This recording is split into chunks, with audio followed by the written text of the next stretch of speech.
It would help if we had these. First, thank you so much. First of all, I just want to ask, how many of you have already had the pleasure of reading Trajectory? Oh, excellent, a few of you, but not enough that I think we should just set the table just a little bit, Rick, before we get to you. Because for me, Richard Russo is personal. Both of my grandfathers worked in the then booming mill town of Troy in upstate New York. One designed Arrow shirts. The other was one of the poobahs at Mohawk Rugs. In fact, oh yeah, I got New Yorkers over here. Oh right, Oneonta. There used to be a billboard on the Thruway. It was my grandfather kneeling next to a teepee with a little Indian. It was incredibly politically incorrect. Yeah. But Mohawk Rugs, it spoke so much about what the region was. The industry went south, literally moved south. The town was decimated, and my grandfathers were crushed. One ended up a Skid Row, no, it would be Bowery bum in New York. One died young of a heart attack at 50. I have always been in love with this part of New York and always wanted to know what happened. And my grandfathers were white collar. You can only imagine the blue collar, but we don't have to imagine because we have Richard Russo. His family was churning along next to mine in Gloversville, New York. They made gloves. You did a few shifts, I understand, as a young man at the glove factory. Just as gloves left Gloversville and rugs left Troy, that town was decimated as well. But from the rubble of those mills, we get these beautiful elegies. Mohawk, Nobody's Fool, the Pulitzer Prize-winning Empire Falls, the 2016 sequel to Nobody's Fool, Everybody's Fool, largely centered on towns with low self-esteem, the entire town. And centered on the men who live in those towns. As the New York Times wrote, few authors do male vulnerability as well as Richard Russo. But now we have Trajectory, his collection, as you heard, of 4 short stories, that takes us to the other worlds that Richard Russo also inhabits.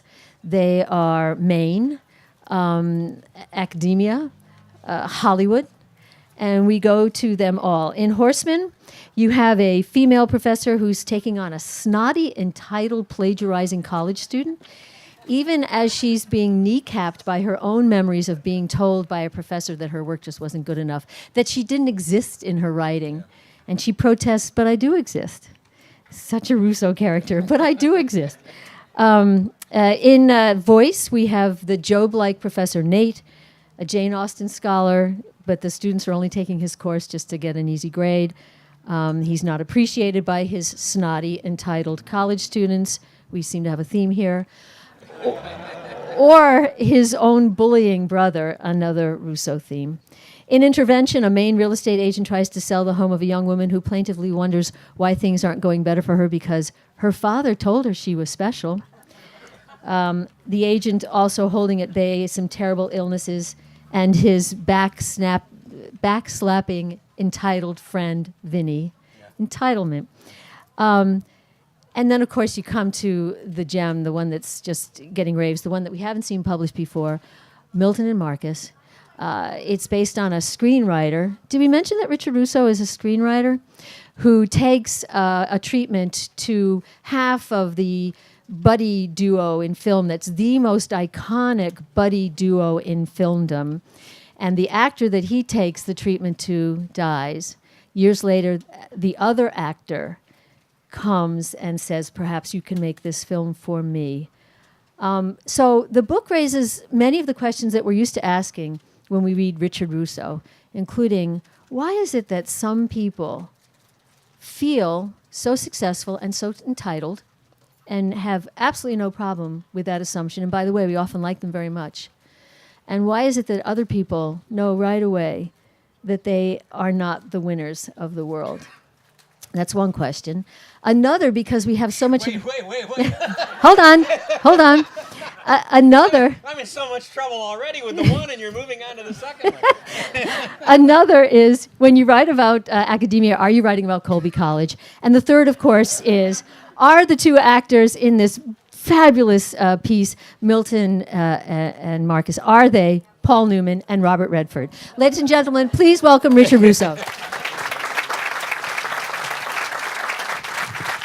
Thank you. Can we start there? We'll start at the end and work our way back from specific to general. Are they Paul Newman and Robert Redford? Well, I certainly drew on Paul Newman for one of the two in the buddy picture. In my version, his name, this actor is named Wendell Pierce. Everybody calls him Wendy. So I drew on my both professional relationship, and I don't want to make it sound like we were intimate friends, but Paul Newman and I did do 3 movies together, and I had just enormous respect for the man and affection. He genuinely loved writers. And not just me. He had wonderful relationships with a number of writers in his films, he was incredibly generous to me. I think like the second or third phone call that I got the day that I found out I had won the Pulitzer was from Paul, and those phone calls it was amazing. It was announced, and then suddenly the phone starts to ring. With no particular in no particular order, the Bangor Daily News, followed by the New York Times, followed by a friend from high school that you hadn't seen in like 30 years, but then a gruff voice with no hello says, "Hot shot," and it's Paul Newman. Paul liked to call everybody younger than him. If he was male and younger than him, and he liked you, he would call you Hot Shot.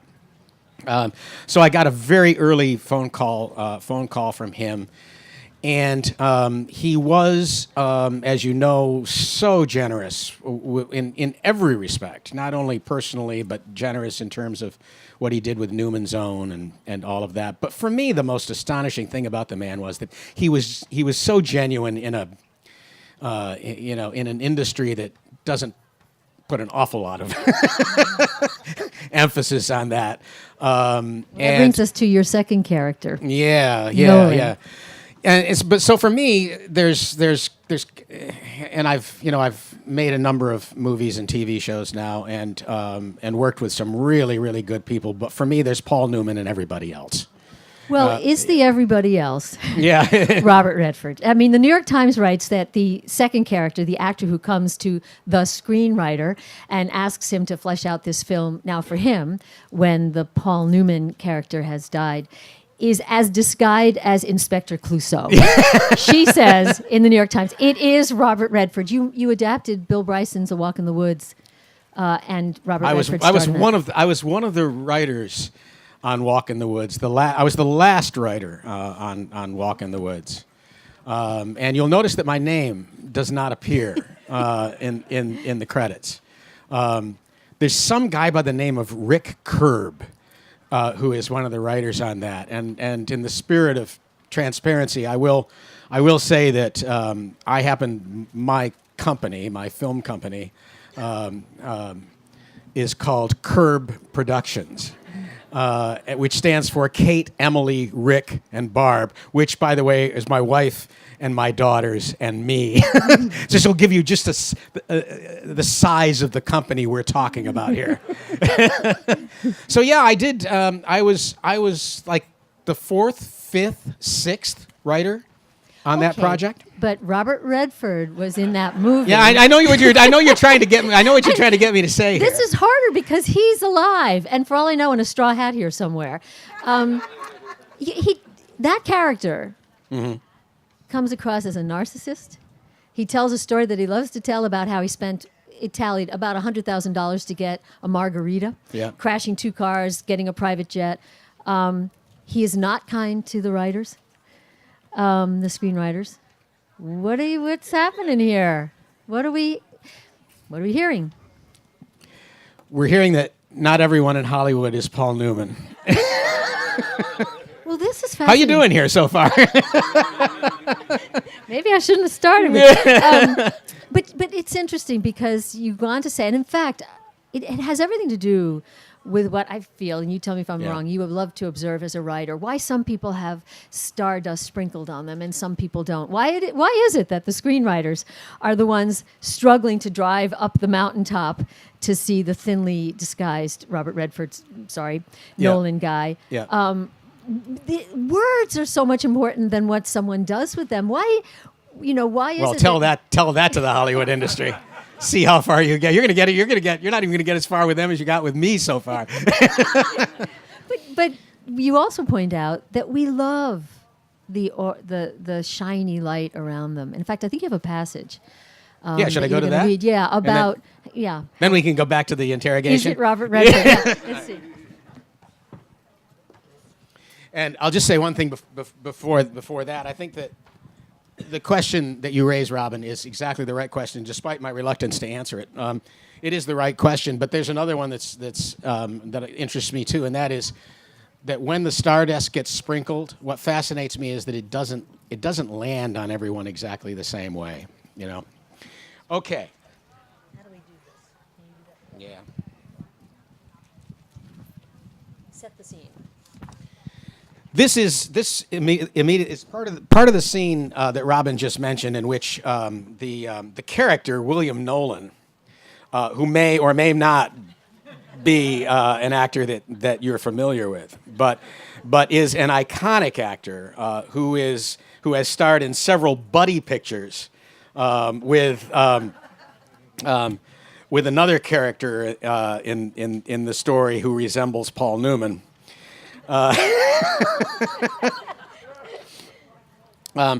This character has been telling a really hilarious story on himself about this quixotic attempt he's made to get a particular margarita made at a particular restaurant in Santa Fe, New Mexico, and he's taking his bride.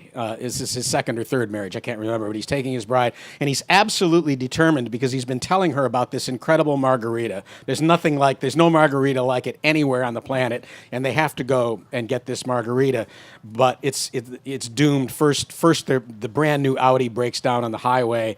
He rents a private jet. I mean, he goes through and then gets when he gets to Santa Fe, and promptly totals the rent-a-car. So when he totals it all up, or rather his new wife totals it all up, the price of the margarita is roughly $100,000. And this is the story that Nolan has just finished telling on himself. And here we have now the narrator of the story who's been listening to Nolan's margarita story. As Nolan was telling the story, I had the kind of out-of-body experience you sometimes get in the presence of people who are larger than life, or anyway larger than yours. We're used to seeing the William Nolans of the world on the giant screen, not sitting next to us in a restaurant. Close up, you can see what makes them stars and see that it's no accident. But writ small, their particular magic feels more like a parlor trick. Clever, sure, and you have no idea how it's done. But the part that gobsmacks you is that you're there to witness it in person. When people talk of being starstruck, what they're feeling is that something is out of alignment. Like they're coming in contact with something that they thought they understood, only to discover that they don't. The only cure, I knew from experience, is familiarity. Anything that happens often enough becomes mundane.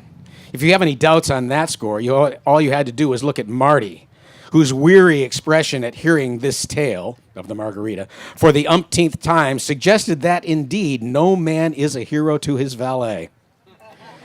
Marty had been a Hollywood producer, but I was beginning to understand that his real job was to produce an easier life for regular Bill Nolan.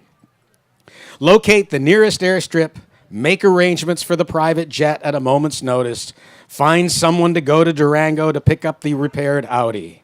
In other words, to clean up messes that somebody else made. Well, and as you write a couple pages later, you're a screenwriter. Did we mention that Rick Russo is a screenwriter? starts asking, well, what's wrong with going after the thing you want, the happiness you want?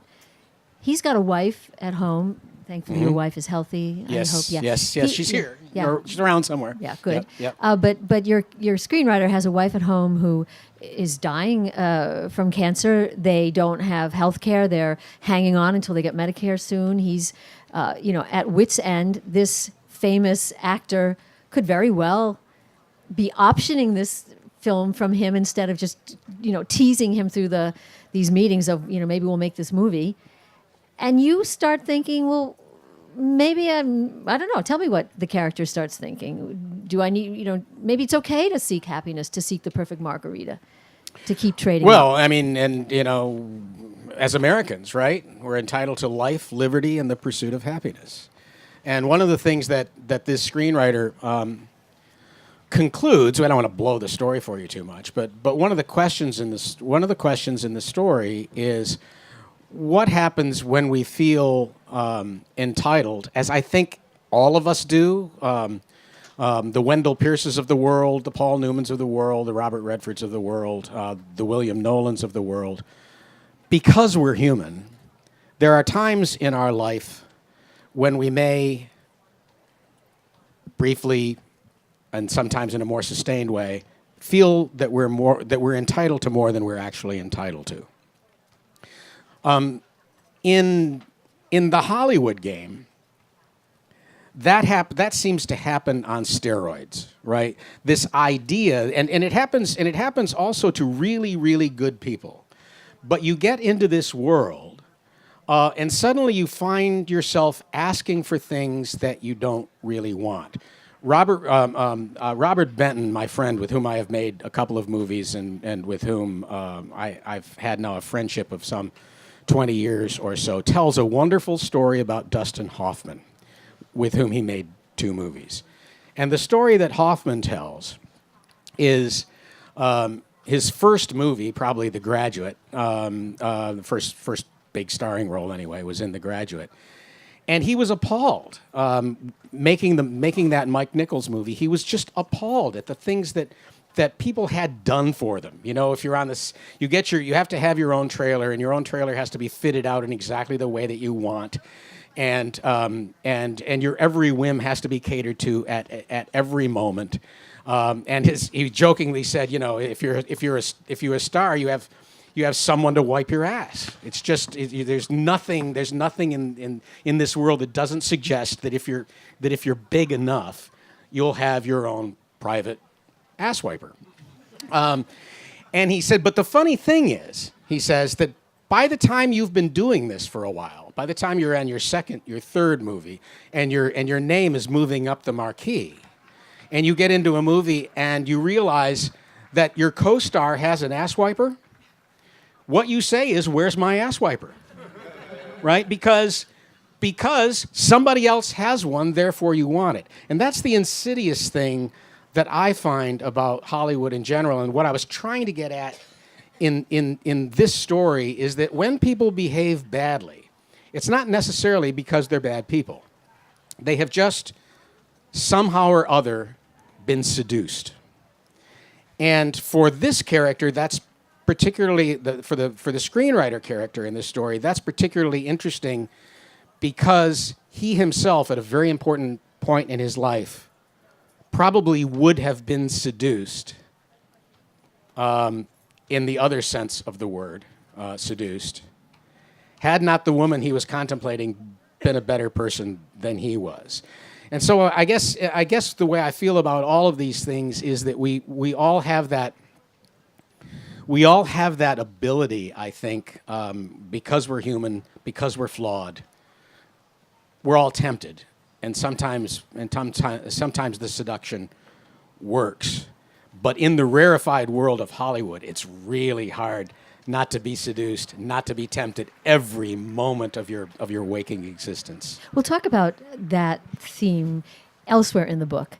The people who are walking along thinking, how come that person has it better than me? I'm thinking of Nate, who I fell in love with, the professor who's wandering. He gets lost. He goes to Venice with his brother on a trip. He gets lost and sweaty. I mean, he's just sweaty and Yeah. just lost. Yeah. His brother is seducing all the other women on the trip while bullying him.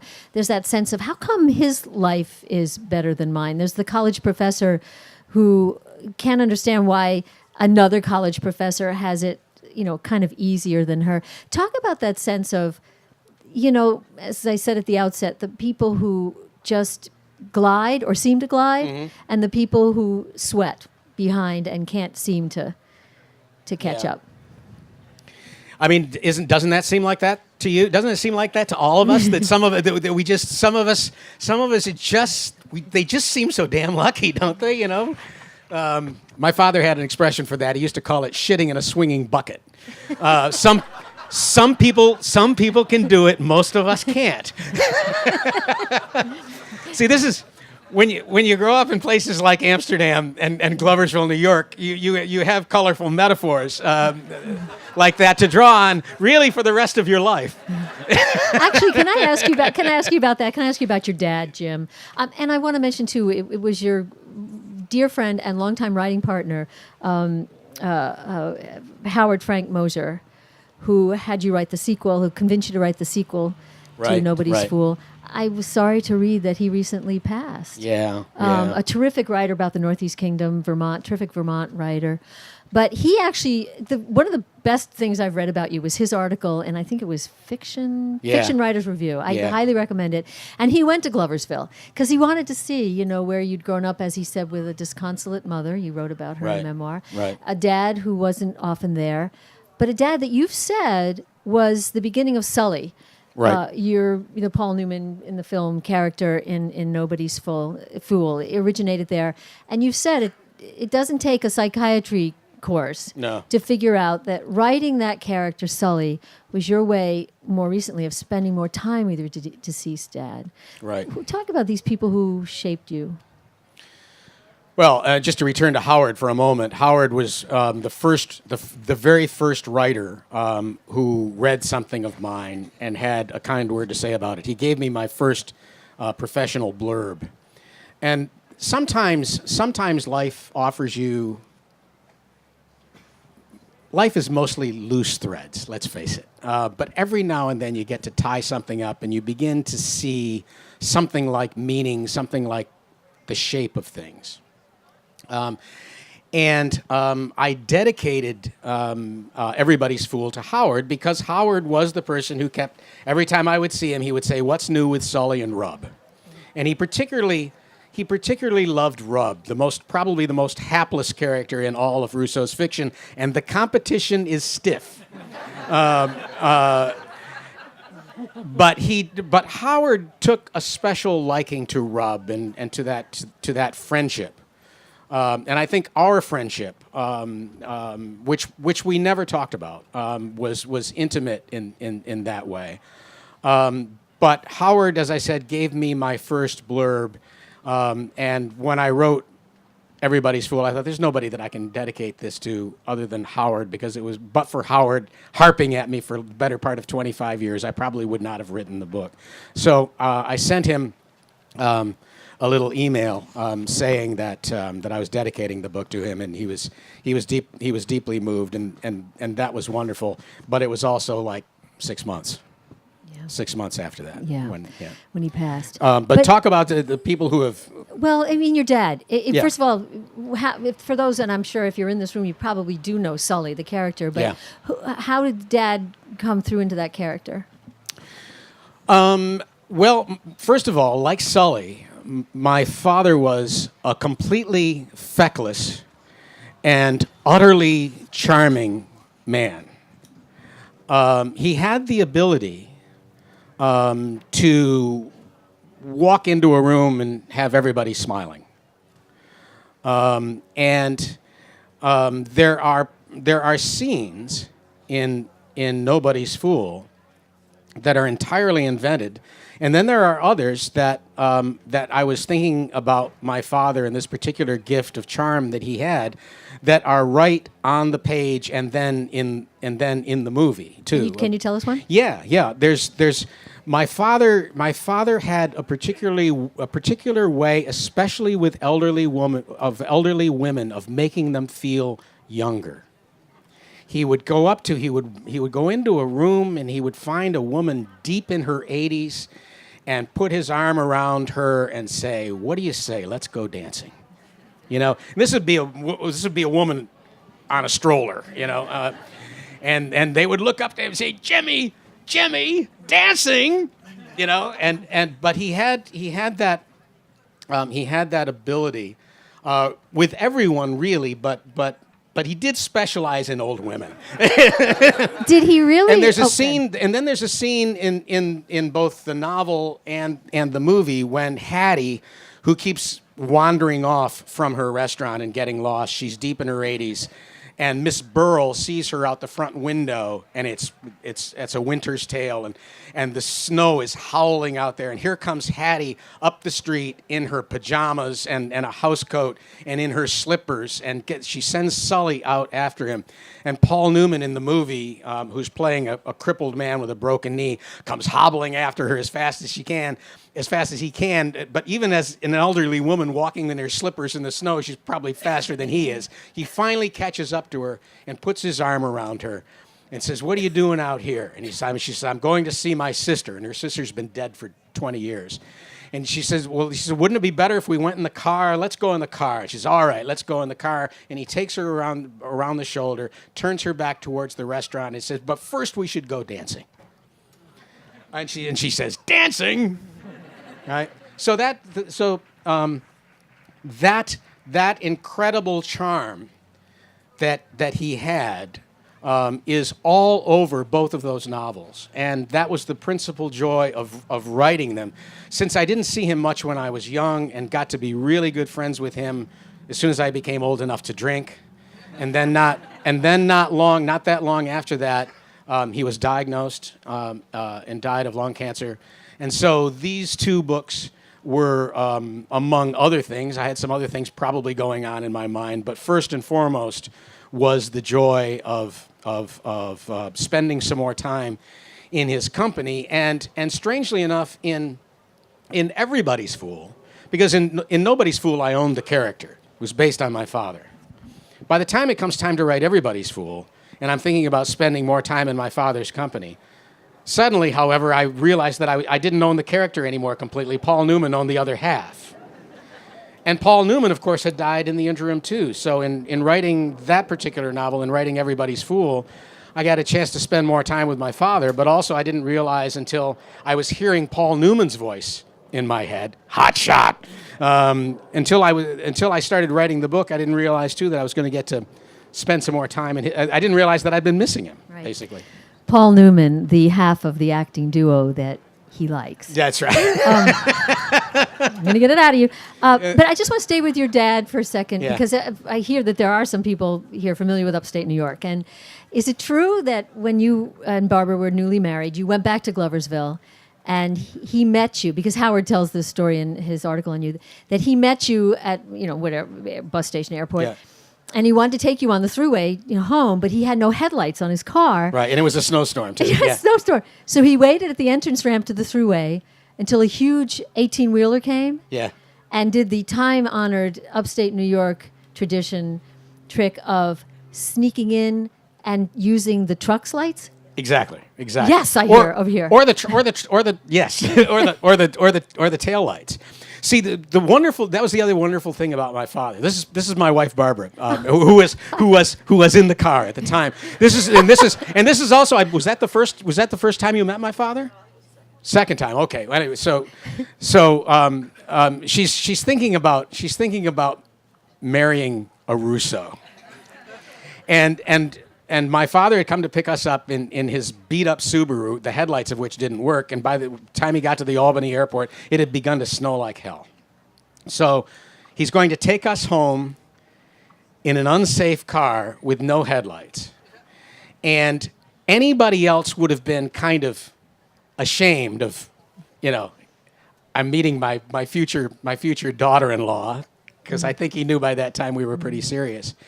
And I'm going to be doing this crazy thing. I'm going to be taking her home in an unsafe car with no headlights in a snowstorm on the New York State Thruway. And in order not to lose the truck, we're going to have to tailgate. So we're going to have to be right next to the truck, because that's how hard it's snowing. And if the truck breaks, we'll break, and if the truck doesn't, we'll just keep going, and we'll get off at our exit. The thing that was so astonishing about that was that rather than being apologetic, his attitude was that this was a teaching experience. And he's saying, here's what you do. When you find yourself, this is my gift to you. Here's what you do. The next time you find yourself in an old beater car that has no headlights in the middle of a blizzard on the New York State Thruway, here's what you do. And he really viewed that. He really viewed that as a gift. He says, I'm Did you ever, when you were growing up in upstate New York, just a quick question, when you were outside the city in some rural area and you approached an intersection, turn off your lights so you could just drive through? No, that was Okay. my education obviously was incomplete. Okay. Because I did it until I realized, wait, what if the other guy's turning his lights off too, coming Yeah. in the other direction? I had a friend once who said that he always, just on principle, would drive through a four-way stop because Somebody's gotta be no, he would just drive through. He says, because what are the odds of somebody else being there that was that stupid? Yeah. That's when I figured out they're probably pretty good. Yeah. In upstate New York. Yeah, and we can say it. Look, I've got to ask you about academia. What are you saying about college students in these two pieces? In both of them, they are arrogant. They are demanding of grades higher than they deserve. In one, in poor Professor Nate, the Jane Austen scholar, they get drunk in a class and have a bacon grease party. Right. Is that real? Is that a thing? Oh, yeah. Really? Tell what they did with it. When I was teaching at Colby, and I taught at several institutions of higher learning, but at Colby, I went in to teach a class one day. It was near the end of the semester, and my students, this was a morning class too, like 9 o'clock in the morning, and clearly they were all drunk, and they had been to a party. They were not only all drunk, they also really stank in a kind of not an entirely awful way. But they had been to a bacon party, and what they were all doing was taking strips of bacon, rubbing their hands. This is not cooked bacon now. This is raw bacon right out of the package, and got their hands full of grease and then greased their hair back. The women and the men. So they had these. I walked in and saw this peculiar. I recognized them as my students, but they were clearly drunk. And what was going on with their hair? So yeah, this was a bacon party, and it was not unheard of at Colby College, and probably at other institutions as well. But I mean, the one redeeming student in the two stories is someone with a terrible, well, at least she is initially, is Right. someone with a terrible disability. We're not quite sure what it is. Yeah. But she has to sit separately from the class, and Nate wants to try to reach out to her because her writing is spectacular, but he's not to reach out to her, he's been told. Have you had that kind of a situation in teaching where you are told that there's a student so damaged that No, okay. that's I think probably the only kind of student actually in my tenure as a teacher. That's the only kind of student I've heard of things like that. Yeah. Where you would get a warning from the dean saying this is a particularly needy student, or a student with special needs, and this is a student that you really shouldn't call on in class. If she volunteers or he volunteers, that's fine, but otherwise do not draw attention to him or her. But this poor young woman is on the spectrum somewhere. She's on the autism spectrum somewhere, and her. What is particularly difficult is that she cannot be touched physically. She cannot be touched. And Nate is a professor who has not been particularly gifted as a teacher, who is in fact at this point in the story really wondering whether he has done the wrong thing with his life Should because he there have was been a something carpenter? else. There was something else that he was really good at, and he chose to do something that he wasn't terribly good at, and made an entire career out of it, and is still looking for, at this point, the one student that would justify his career, which means that he's reaching out to touch someone who cannot be touched. And for me, that's the trick right there of writing stories, is to find some kind of circumstance like that. And you're not going to articulate it probably as clearly as I just did, but to find it as you're thinking about the story, there has to be some element of impossibility to it. This cannot end in some sort of neat way. There is no solution to this story, which is a lot like life. Well, I was going to say, well, and it's Nate, Yeah. who again, Job. Yeah. So we know that it won't go well. Yeah. But what are you saying about college students? I mean, in the other story, Yeah. the young female professor. And by the way, either we're being attacked, or I mean, a boat came up here before, so I apologize. Yeah. The female professor catches a kid plagiarizing, really easy to do. Same article, same essay she got from another student a Right, couple years earlier. right. And this smug little, Prick. thank you, Yeah. Right. says, she says, I'm going to have to do something. He says something like, I'm paraphrasing, well, give it your best shot. Yeah. I don't care. Yeah. What are you saying? Well, I'm saying a couple of things. Colby College was the only place where I taught that was not a state university, and where most of the students there, either they or their parents obviously, could afford $40,000, $50,000, $60,000 a year. And a lot of these students had come from places like Phillips, Exeter, Andover. So they'd had a whole. Now we're back in William Nolan territory again, but they've had. I mean, the bucket might swing for the rest of us, but it didn't swing for them. And they've had a pretty. They're used to. I was astonished by when I was teaching at Colby, because I had really great students at Colby, wonderful students at Colby, and wonderful students too at the state universities that I taught. But the Colby students were completely used to and took for granted that my time was their time, because there was nothing else in their life to suggest anything different. Whereas my state university students, even the most gifted of them, kind of came to office hours apologetically. You gave them the office hours, and you told them they could come, but they didn't feel that they had a right to it. They would come in with that kind of, I hate to take up your time with this, but I'm confused, or something is going on. So part of what I was saying there is not about students in general, but about the kind of students that you sometimes run across in places like Colby. But the other thing too is that I have in my teaching years, I had a lot of women professor friends, and they said to a person that their male students treated them differently. All of their students treated them differently, but their male students in particular treated them very differently from their male professors. They were much more likely to file some sort of complaint. They were much more likely to interrupt in class. They were much more likely to act out. They were much more likely to interrupt their female classmates. And all of this comes down to privilege, and then of course too there is the political situation that we have today in American universities too. I don't think I could teach there anymore. I don't think I could. I think that the academy now is even more unpleasant than when I was in it. This is a complaint from the right, far more than the left now, that the voices on the right aren't being heard on campuses. Well, that was certainly true at Colby.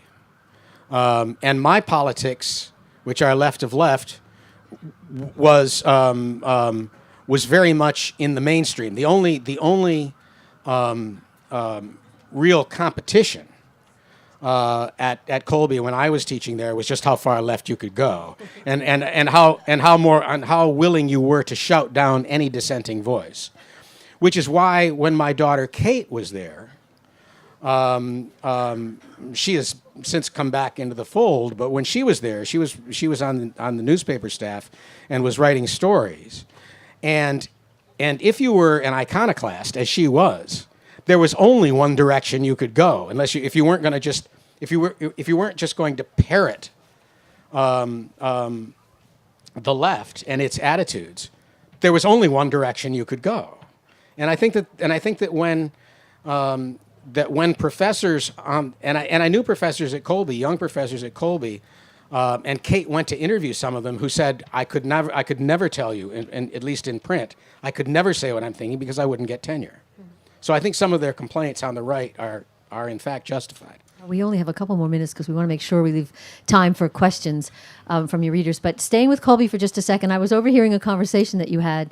We know another female professor at Colby who's Jenny Boylan, who's a transgendered woman, one of the first to really become public. Right. And do I understand? Well, you tell me what a Russo means. Yeah, this is Jenny Boylan and I are we were dear friends. We've been dear friends almost from the moment that we met. Jenny, then Jim Boylan, was the first person to welcome me to Colby College when I actually arrived on campus. We were dear friends. I was one of three people who went with her to Wisconsin for her gender reassignment surgery.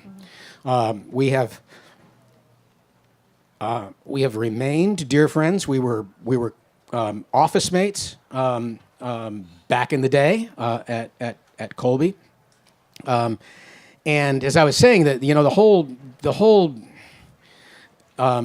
when Jim came out as Jenny, just in the short period of time, 10 or 15 years since Jim came and told me that day that Jim told me that he was transgendered. In that period of time, thanks largely to Jenny and a couple of other really high profile transgender people, Caitlyn Jenner probably first and foremost, have of course encouraged other transgendered men and women to come out. But Jenny, not long ago, I was with Jenny, who said that who had told me that there is a whole new generation of young transgender men and women coming along, and apparently there is a term for a person who is straight, who will stand by you when you come out. If you're transgendered, if you come out, and you have, because a lot of people are going to turn on you, or a lot of people are not going to want anything to do with you, but if you have a straight friend who sticks with you, that person is called a Russo. Now, what's interesting about this is of course that nobody anymore, especially these younger people, they don't know the context for that. And Jenny overheard a couple of young transgender women talking about. One of them said to the other, "Isn't it ironic that Jenny Boylan's Russo was really called Russo?" As I was saying, it's like that episode on The Sopranos where one of the mobsters remarks to the other, "Isn't it weird that Lou Gehrig died of Lou Gehrig's disease?"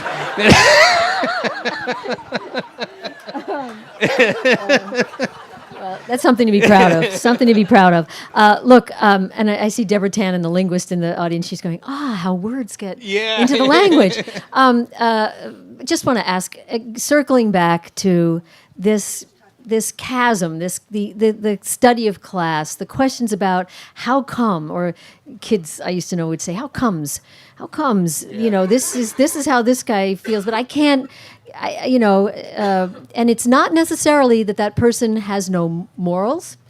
It's just that they are comfortable in getting and taking what they want, whereas you've got poor Nate who can't get out of a side street in Venice, right, to save his life, or who gets done in by a student that he tries to reach out to and touch, and he's just doomed. I mean, he's going to be doomed. You come from upstate New York. Can you put those people there your sense of this feeling of this divide into the context of the current political narrative today. Donald Trump winning. Donald Trump is, I was reading some of, like your New York character, Vinny, I'm not going to shake your hand. Give me a hug. I mean, that kind of Trumpian, this is true, President Trump gets 2 scoops of ice cream at his dinners at Mar-a-Lago, and the guests are only allowed to get 1. Right. Without any compunction. Right. Put your observations in that political scene. How does it all tie together? Well, I would go back to a conversation that I overheard with you, which was wasn't it a couple of people who in the Amsterdam area who had jobs in, what was it, the mill? The rugs. Yeah. My mother's family. Your mother's and your mother's family, and as a result of losing their jobs, one, you said, became kind of a Skid Row. I say Skid Row, but it was for New York. It would be Bowery. Bowery Bum. This is before they had homeless shelters. And the other heart attack at 50. Yeah, the other had a heart attack at 50. Right. What's interesting about that is that, to me anyway, and which having something to do with the Trump phenomena and where we find ourselves in America right now, and it's not just Trump; it's the people who voted for Trump, of course. And many of them from upstate New York. And many of them from upstate New York. That whole Rust Belt went solidly Republican, and has always gone solidly Republican, at least as much as I can remember.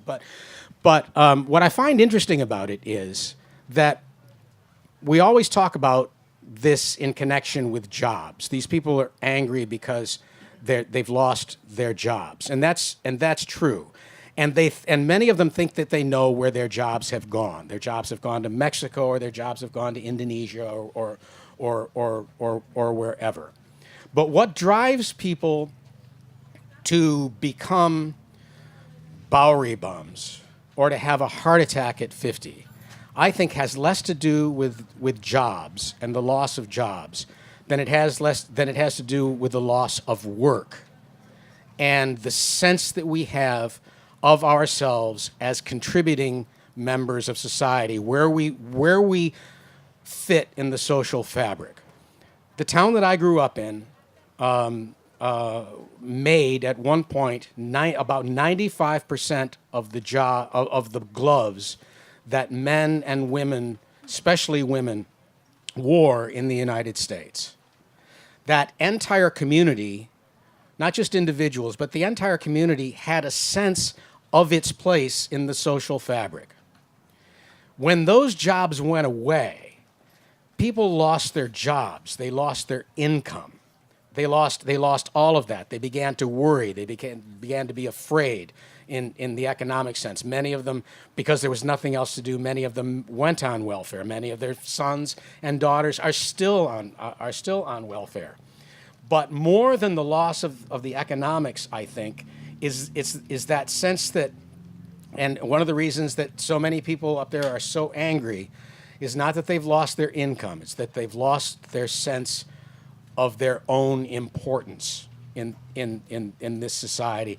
And that, I think, as much as the economics of the jobs and where the jobs have gone and how we find new jobs and how we train people for those things, these people are suffering, I think, from a sense that that they don't count, that they don't matter anymore, and that their country has abandoned them. And that does need to be addressed. Well, and Richard Russo, you give them that pride back in your books. We are going to entertain a couple questions now. Anybody have any questions for author Richard Russo, either this new book or the many others, or if that other guy was Robert Redford? Yeah, thank you. Hi, thanks. Hi. Question from a guy from Albany County, not Yep. a Trump supporter. Yep. I have a ridiculously long commute now, so I listen to a lot of books. So I wondered if you could talk briefly about the author's role in transitioning from print to audio, if there is one you have. And secondly, I'm in the middle of Straight Man right now, and your main character is about my age and often complains of feeling decrepit. So should I feel more decrepit and old, or am I okay? Professor Devereaux. Yeah. I will. Well, first, I'll just tell you a quick story. I'm glad you're reading Straight Man. Thank you. I still like that book a lot. There's a kind of karma. Thank you. There is a kind of karma in that book that I don't know will it cheer you to know or not. That's a novel. The entire novel is about a book is a book about a man trying to pass a kidney stone. I just had my first kidney stone earlier this year, and it's yet another sign of my decrepitude. But it was perfectly karmic. I thought that at some point in my life, after having made light of Hank and his efforts to pass that stone, that I should spend about 9 weeks trying to pass this enormous kidney stone to no avail. The other thing, what was the first part of the question? Should you feel decrepit? Well, of course you should. I thought that went without saying. The audiobook. Yeah, the audiobook. I try not to do an awful lot of that. I read the memoir because I did the audiobook for the memoir because I thought that since it was such a personal story and it was about my mother and about our relationship and about this town where we grew up, and I called people and places by their real name, I thought that it would have been unethical, really, more than anything else, to have somebody else come in. I thought that I owed that to my mother.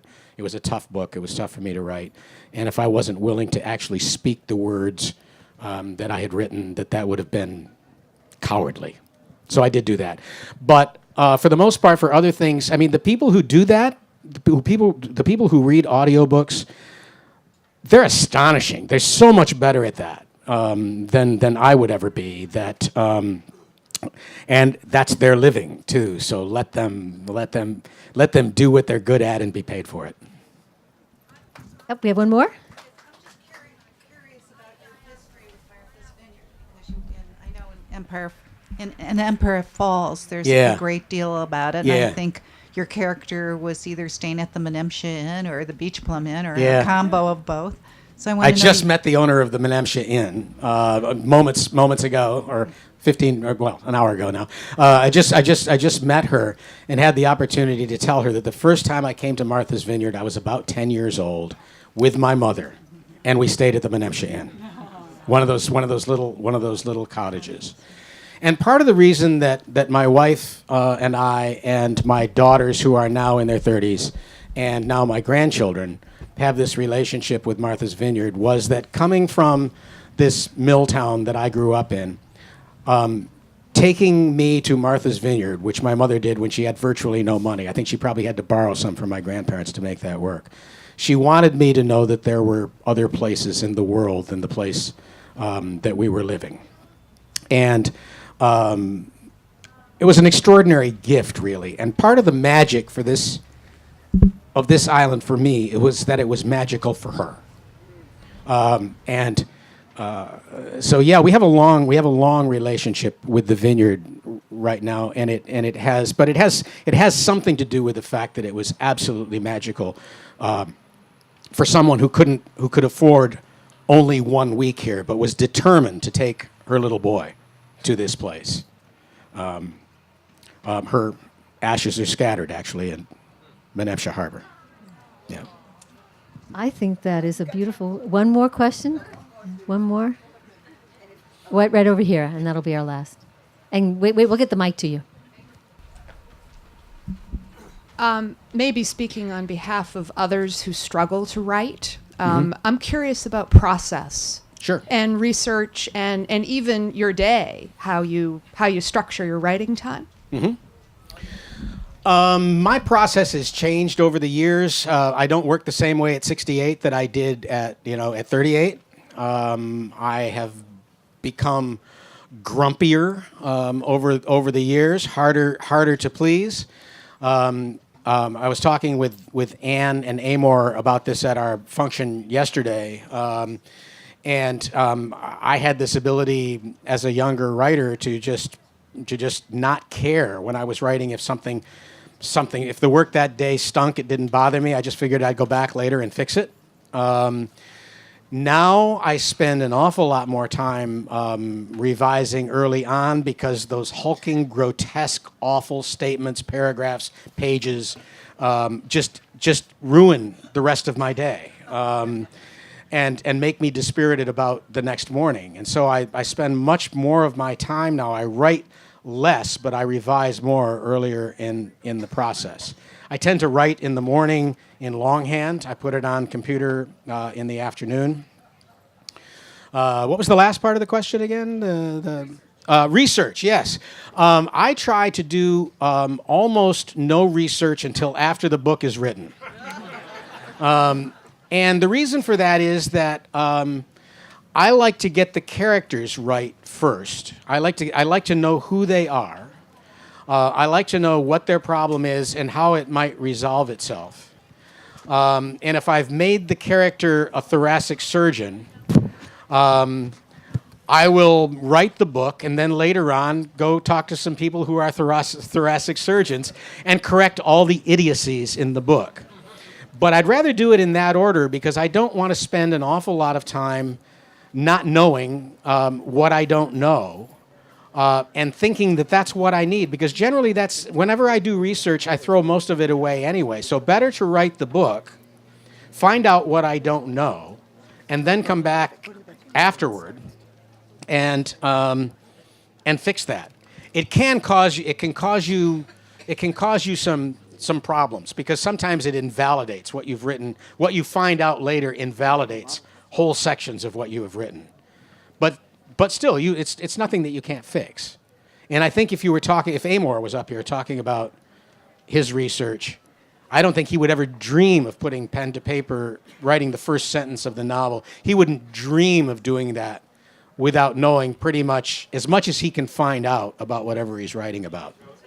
Oh, Amor, you're here? Did I paraphrase you correctly?